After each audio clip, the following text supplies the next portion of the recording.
soy Florentina Gamarro. Les doy la bienvenida a un nuevo episodio de nuestro podcast semanal. A partir de un recorrido que estoy haciendo alrededor del trabajo riguroso de Jean Alush sobre la enseñanza de Lacan, me encontré con dos cuestiones que hoy quiero compartir con ustedes. Una de ellas es en adelanto a la propuesta de la próxima trilogía. Y otra, que en cierto punto está en relación y que se desprende de un trabajo de lectura que vengo haciendo con otros colegas sobre el escrito de Alush letra por letra, me permitió desembarcar, a su vez, en otro trabajo que Alush tituló Jacques Lacan y su alumno erizo.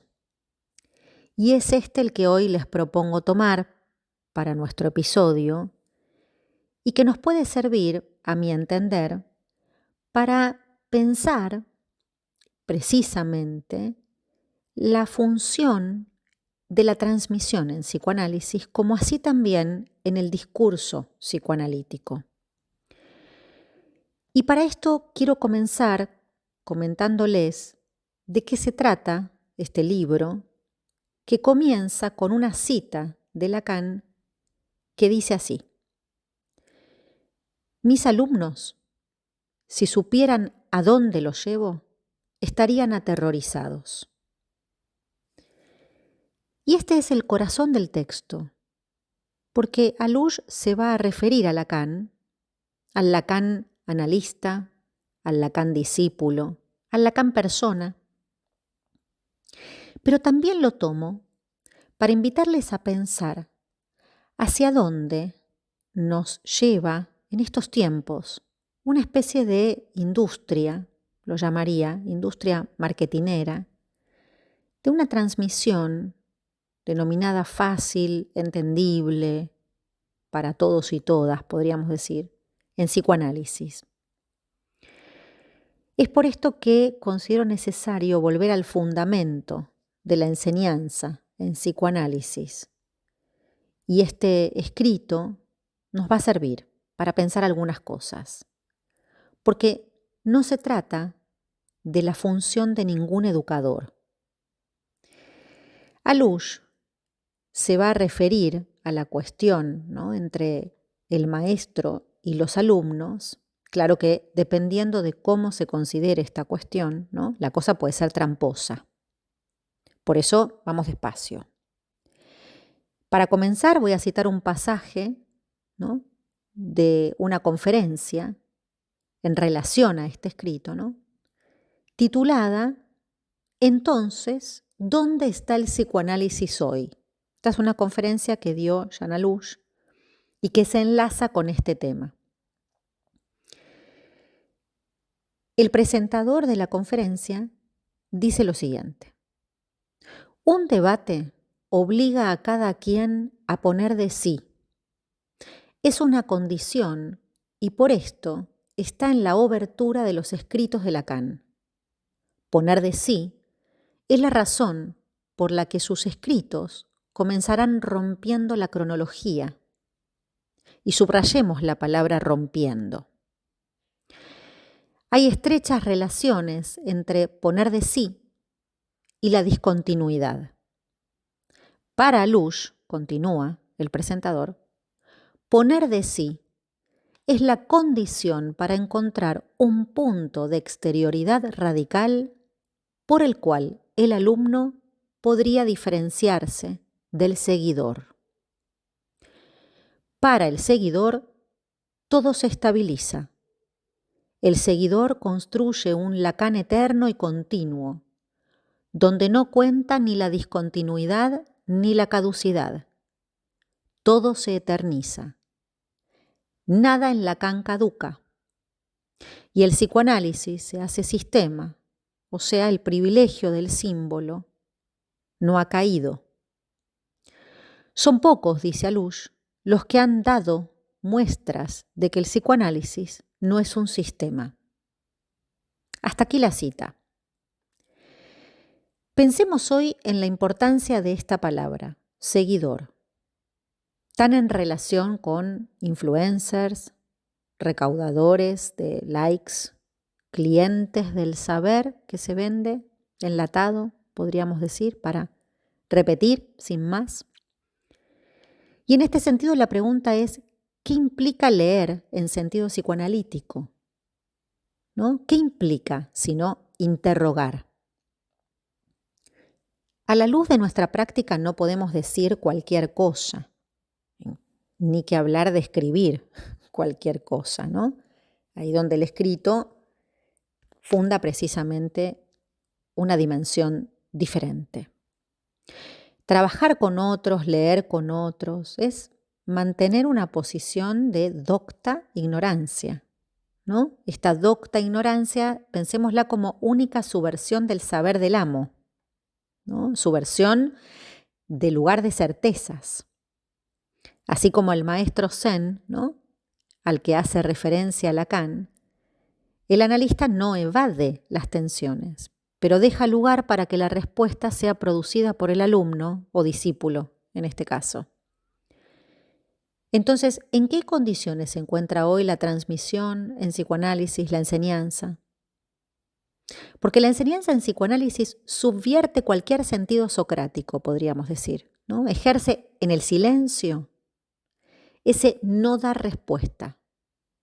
Se trata de sostener conjeturas, mantener la tensión firme del interrogante, no caer en la ilusión, ¿no? que sostiene en un decir que a veces puede resultar incluso arrogante. ¿Qué pasa en estos tiempos en los que el decir parece ser una propiedad privada? ¿No? Recordemos que no hay otro del otro. Pero la relación entre el maestro y el alumno, o entre el maestro y el discípulo, para decirlo un poco más precisa y molestamente, es bastante problemática. Lacan estaba advertido, aunque algunos derroteros le fueron, podríamos decir, inevitables, ¿no? Freud fue un maestro y por esa razón también podríamos decir que hubo un Lacan, ¿no? Y la pregunta es si hoy los y las analistas podemos hacer otro tanto para que la transmisión no sea de un saber, como se cree muchas veces, porque la transmisión implica algo del orden de la pérdida, un no todo.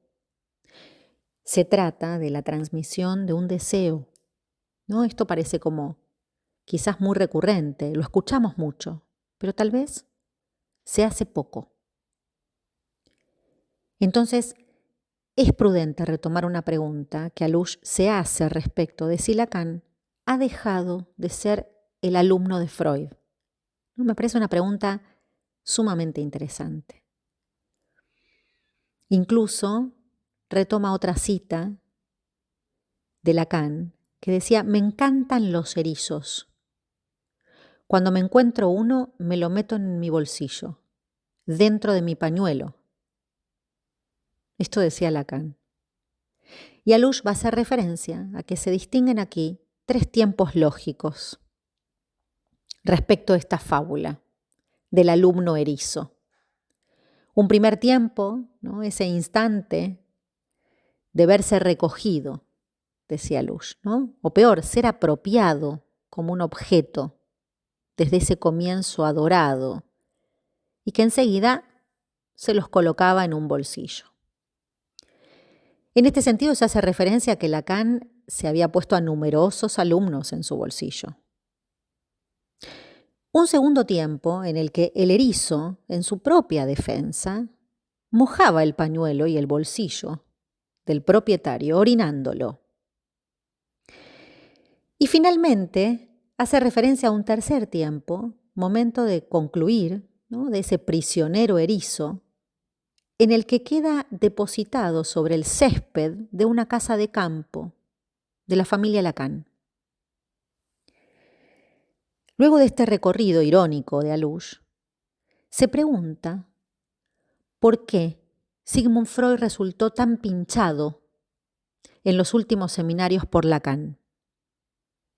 Un burgués borracho de prejuicios, decía, que ha alcanzado alguna cosa que hace al valor propio de su decir, que no tenía más que poca idea de lo que era el inconsciente, un personaje que no tenía nada de trascendente, que era un pequeño médico que hacía lo que podía para lo que se llama curar, lo que no va lejos.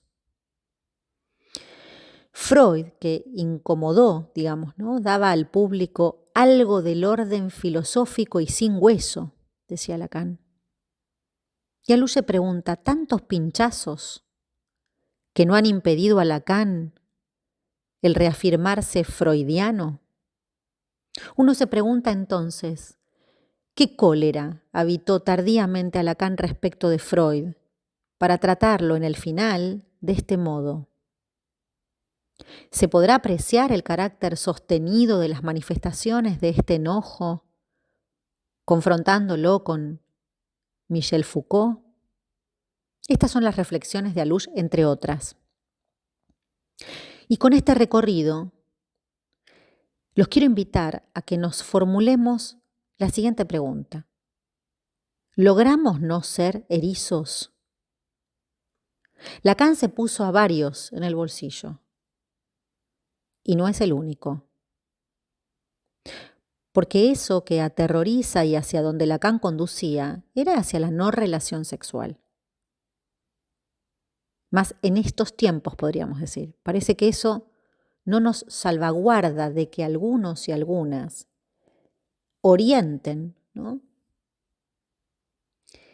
en ese punto en el que se hace del saber un comercio, pero cuando se llega a eso, no se está tan lejos de que se orinen en sus alumnos para quedarse en el segundo tiempo. Entonces la pregunta sería, ¿qué implica leer? Si los escritos de Lacan fueron para ser leídos, ¿no?, mas no comprendidos, como decía él, ¿cómo no caer en la trampa creyendo que se trata de entender? Más aún, ¿cómo mantener a salvo de un mercado del entendimiento que sale a vender el saber haciendo creer al ávido, ¿no?, de comprensión que el psicoanálisis puede explicarse fácil? No existen guías prácticas ni fáciles para nuestro quehacer. Entonces la propuesta en este episodio es poner una vez más a la transmisión en el banquillo, pero no en el banquillo de los acusados, desde un lugar idealistamente moralizante, sino que la pregunta que les propongo que nos hagamos es ética. ¿Cómo hacer que la transmisión no se torne un discurso amo? ¿Se trata efectivamente de hacer fácil y accesible aquello que no se trata de ser comprendido? ¿Se tratará de explicarlo? ¿Se tratará de que aquello oscuro se aclare con la facilitación de alguna ilusión de comprender mejor, de una especie de psicoanálisis de bolsillo para todos y todas?